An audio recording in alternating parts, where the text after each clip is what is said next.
Okay, so the tank is off again. Paint job on the tank. I want a new color. Okay, so I'm so happy that we actually got all the way through. We started the engine and we got the result we wanted. It's amazing. I did most of this myself. I asked a lot of questions, tried to learn a lot of things, and really had good advice. But most of the job I've done all by myself.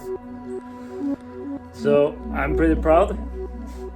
Now it's just to get the bike just the way I want it to look.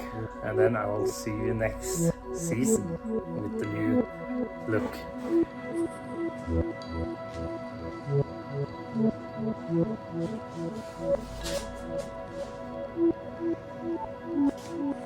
The plan is to clean up the exhaust so it looks good again, and the tank needs to be repainted. So that's also some work I need to do. Stay tuned, and I hope you like this kind of content with me just working on things. Let me know if you like it. I'll stay in touch and make more.